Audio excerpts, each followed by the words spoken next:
कुठं असं दिसलंय, कुठं असं ऐकलंय.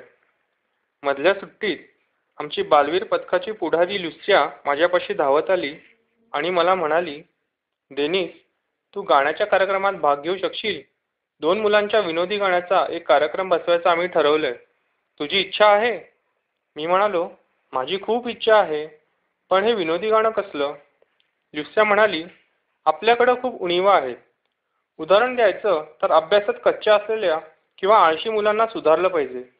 समजलं? त्यांची अशी टिंगल करायची की सगळी जण हसली पाहिजेत आणि ती मुलं शुद्धीवर आली पाहिजेत." मी म्हणालो, "ती मुलं काही दारुडी नव्हेत, फक्त आळशी आहेत." "तसं म्हणायची एक रीत आहे, शुद्धीवर आली पाहिजेत," लुस्या हसत म्हणाली. "पण प्रत्यक्षात ही मुलं गंभीरपणे स्वतःबद्दल विचार करतील, त्यांना लाज वाटेल आणि ती आपल्या चुका सुधारतील. समजलं? तर उगीच लांबड लावू नको. इच्छा असेल तर हो म्हण, नसेल इच्छा नाही म्हण." मी म्हणालो, "ठीक आहे, मी तयार आहे." तेव्हा लुस्याने विचारले, "तुला जोडीदार आहे?" "नाही." लुस्या चकित होऊन म्हणाली, "तू मित्राशिवाय कसा काय जगतोस?" "मला मित्र आहे, मिश्का, पण जोडीदार नाही." लुस्या परत हसून म्हणाली, "या दोन्ही शब्दांचा अर्थ जवळजवळ एकच. तुझ्या मिश्काला संगीताची जाण आहे?" मी म्हणालो, "नाही, तो साधा आहे." "गाणं म्हणू शकतो?" "फार हळू, पण मी त्याला मोठ्यांदा गाणं म्हणायला शिकवीन. तू चिंता करू नको." आता लुस्या आनंदून म्हणाली, "धडे संपल्यानंतर त्याला छोट्या हॉलमध्ये घेऊन ये. तिथं तालीम होईल." आणि मी चारही दिशांना मिश्काचा शोध घेऊ लागलो. तो कॅन्टीनमध्ये उभा होता आणि कबाब खात होता. मी म्हणालो, "मिश्का, विनोदी गाणं म्हणायची इच्छा आहे?" तो म्हणाला, "जरा थांब, मला खाऊन संपू दे."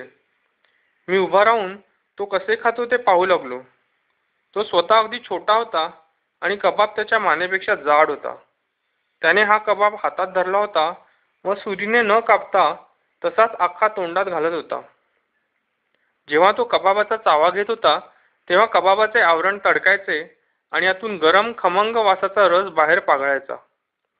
ते पाहून माझ्या तोंडालाही पाणी सुटले आणि कॅन्टीनच्या कात्या मावशीला मी म्हणालो, "मलाही एक कबाब लवकर द्या."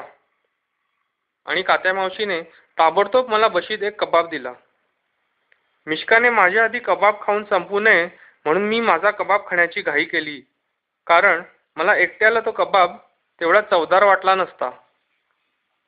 तर मी सुद्धा माझा कबाब हातात धरला आणि वेष्ट न करता चावा मारला.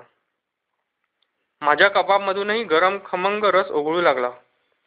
कबाब चघळून खात असताना आम्ही दोघे एकमेकांकडे पाहून हसत होतो आणि गरम कबाबामुळे आमच्या हातांची बोटे भाजत होती. मग मी त्याला विनोदी गाण्याबद्दलची सगळी हकीकत सांगितली. तो कबूल झाला. धडे संपायची आम्ही अधीरपणे वाट पाहत होतो. शाळा सुटताच तालमीसाठी आम्ही छोट्या हॉलकडे धाव घेतली. तेथे आमची पुढारीण लुस्या बसली होती आणि तिच्या शेजारी एक मुलगा बसला होता. तो बहुधा 4थीच्या वर्गातला असावा. तो मुळीच सुंदर नव्हता. त्याचे कान छोटे होते आणि डोळे मोठे बटबटीत होते.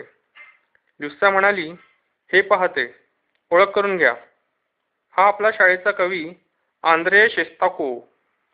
आम्ही म्हणालो राम राम आणि आम्ही तोंडे फिरवली, त्याने फार भाव खाऊ नये म्हणून. कवी लुस्याला म्हणाला, "हे गाणं म्हणणार आहेत काय?" "हो." तो म्हणाला, "यापेक्षा मोठी मुलं नाही सापडली?" लुस्या म्हणाली, "उलट आपल्याला हवी तशीच मिळालीत." तेवढ्यात आमचे गायन मास्तर बरीस सर्गेविच तेथे आले. ते थेट पियानोपाशी गेले. "तर सुरू करूया. कविता कुठे आहे?" अंद्रुष्काने खिशातून कसला तरी कागदाचा कप्पा बाहेर काढत म्हटले, "ही घ्या. गाढव, आजोबा आणि नातू यांच्याबद्दलच्या मार्शाकच्या कवितेचा ताल आणि छंद यावर मी माझी कविता बेतलीये. कुठं असं दिसलंय, कुठं असं ऐकलंय." बरीस सर्गेविचने डोके हलवून म्हटले, "वाच मोठ्यांदा." अंद्रुष्का वाचू लागला. "वास्याचे बाबा आहेत गणितात हुशार, शिकतात वास्यासाठी बाबा वर्षभर. कुठं असं दिसलंय, कुठं असं ऐकलंय, गणित सोडवायची बाबांनी आणि भाव खायचा वास्यानं." मिश्का आणि मी खो खो हसलो. खरंच मुलं अनेकदा आपल्या आई-वडिलांना गृहपाठ करायला सांगतात आणि नंतर शिक्षकांसमोर भरपूर भाव खातात. पण वर्गात फळ्यापाशी त्यांना बोलवून प्रश्न विचारले म्हणजे मात्र ठणठण बोंब, कच्चा असा शेरा मिळतो. सर्वांना माहीत होते. शाब्बास अंदुष्का, मस्त पकडले. अंदुष्का पुढे गंभीरपणे वाचत होता. खडूचे चौकोन पसरलेत रस्ताभर, मान्या आणि तान्या त्यावर मारताहेत उड्या. कुठं असं दिसलंय, कुठं असं पाहिलंय, काचा पाण्याच्या खेळापायी शाळेला दांडी. परत मस्त. आम्हाला कविता खूप आवडली. हा अंदुष्का खरोखरच हुशार होता, पुष्किन सारखा. बरीच सर्गेविचनी कविता ऐकल्यावर म्हटले, ठीक आहे, वाईट नाही. संगीत अगदी साधं असेल, या अशासारखं काहीतरी. आणि त्यांनी अंदुष्काची कविता घेऊन हळू आवाजात पियानो वाजवत सर्व ओळी म्हटल्या. चाल फार छान वाटली आणि आम्ही आनंदाने टाळ्या पिटल्या. बरीच सर्गेविच म्हणाले, तर कोण गाणं म्हणणार आहेत? लिसाने माझ्याकडे आणि मिश्काकडे बोट दाखवले.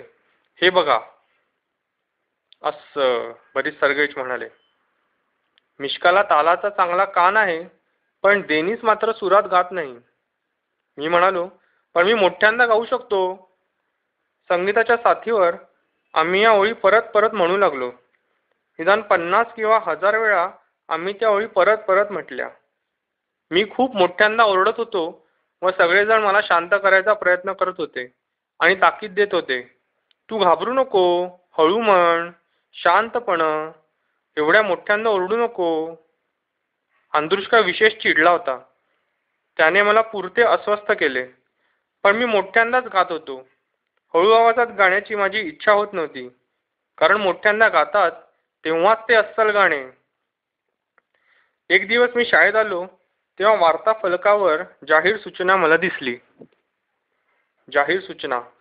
आज मोठ्या सुट्टीत छोट्या हॉलमध्ये कार्यक्रम सादर करीत आहेत बालवीरांचे औपरोधिक गाणे. गायक पहिली मधली 2 मुले. सर्वांनी अवश्य यावे. माझ्या काळजाचा ठोका चुकला. मी वर्गात धावलो. तेथे मिश्का बसला होता व खिडकीबाहेर पाहत होता. मी म्हणालो, आज आपला कार्यक्रम आहे. मिश्का एकदम तोंडातल्या तोंडात बरळला. माझी इच्छा नाही गायची. मी थक्क झालो. इच्छा नाही म्हणजे? आम्ही किती तालमी केल्या. ल्युस्या आणि बरीच सर्गेविच काय म्हणतील? अंदुष्का, शिवाय सर्व मुलांनी कार्यक्रमाची जाहिरात वाचली आहे आणि सगळेजण नक्की येणार. मी म्हणालो, तुला काय वेड लागलं? लोकांना खोटं पाडतोस? मिश्का तक्रारीच्या सुरात म्हणाला, माझ्या पोटात दुखायला लागलंय. मी म्हणालो, भीती वाटते म्हणून असं होतंय. माझ्या सुद्धा पोटात दुखतंय, पण मी गाणं म्हणायला नकार देत नाही. मिश्का विचारात घडल्यासारखा दिसत होता. मोठ्या सुट्टीत सर्व मुले छोट्या हॉलमध्ये धावली. मी आणि मिश्का मात्र सर्वांच्या मागून रडत खडत चालत होतो, कारण माझी सुद्धा गाण्याची इच्छा एकदम नाहीशी झाली होती. तेवढ्यात ल्युस्या आमच्या दिशेने धावत आली. तिने आमचे हात गच्च पकडले व आम्हाला ती खेचत नेऊ लागली. माझे पाय बाहुलीप्रमाणे एकदम मऊ बनले होते आणि मिश्काच्या पोटदुखीचा संसर्ग मलाही बाधला होता. हॉलमध्ये पियानोपाशी मोकळी जागा राखून ठेवलेली होती व सर्व वर्गांमधल्या मुलांनी शिक्षकांभोवती गर्दी केली होती. मी आणि मिश्का पियानोपाशी उभे राहिलो. बरेच सर्गेविच एव्हाना पियानोजवळ बसले होते आणि ल्युस्याने अस्सल निवेदिकेच्या आवाजात जाहीर केले, बालवीरांचा उपहासात्मक कार्यक्रम सुरू होत आहे आजच्या दिवसांमधल्या विषयांवर. लेखक आंद्रेय शेस्ताकोव. जागतिक कीर्तीचे विनोदी नट मिशा आणि देनी सादर करत आहेत. मी आणि मिश्का थोडेसे पुढे सरकलो. मिश्काचा चेहरा भिंतीसारखा पांढरा पडला होता. माझ्या तोंडाला कोरड पडली होती आणि जिभेवर काटे फुलल्याचा भास होत होता. बरीच सर्गेविच पियानो वाजवू लागले. सुरुवात मिश्काने करायची होती, कारण पहिल्या 2 ओळी त्याने म्हणायच्या व नंतरच्या 2 ओळी मी म्हणायच्या असे ठरले होते.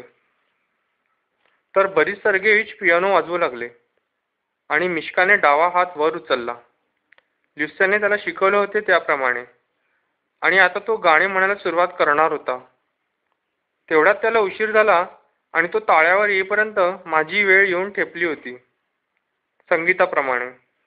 पण मिश्काने उशीर केला होता म्हणून मी माझ्या ओळी गायल्या नाहीत. काय अर्थ होता? मिश्काने हात खाली केला. बरीच सर्गेविचने मोठ्यांदा आणि सावकाशपणे परत वाजवायला सुरुवात केली.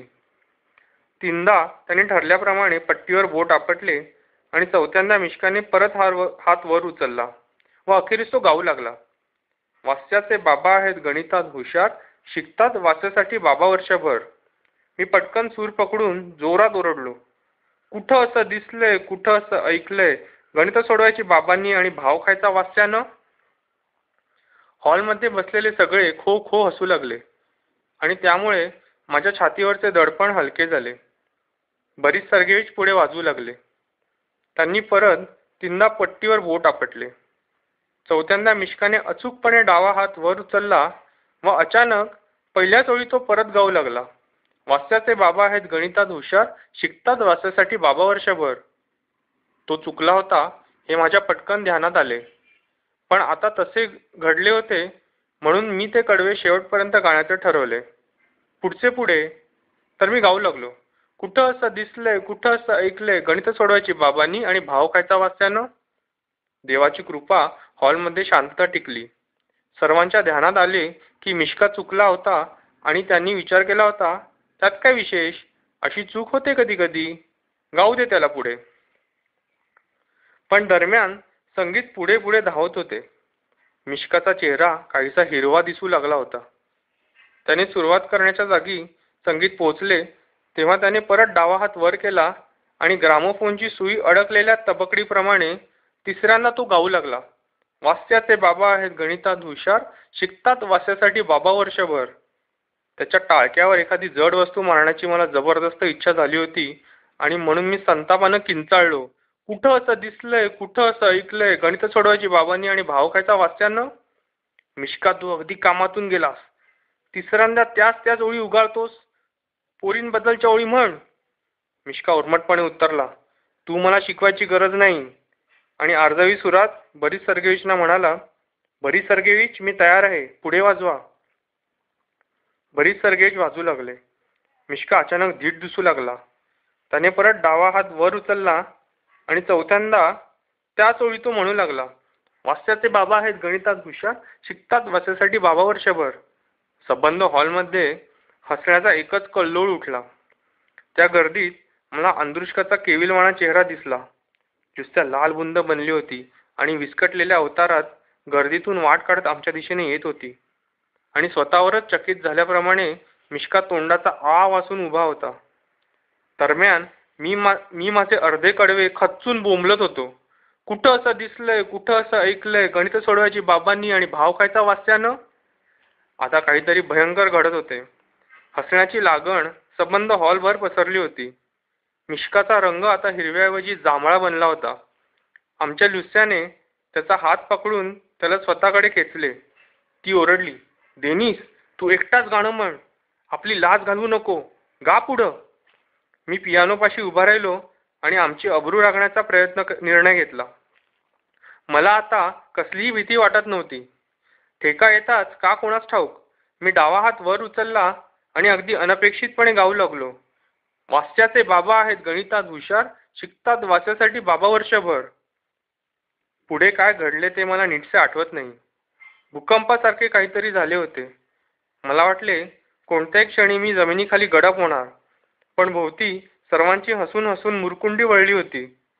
या नतद्रष्ट गाण्यापायी मी मेलो कसा नाही याचे मला आश्चर्य वाटते. जर सुट्टी संपल्याची घंटा वाजली नसती तर बहुधा मी मेलो असतो.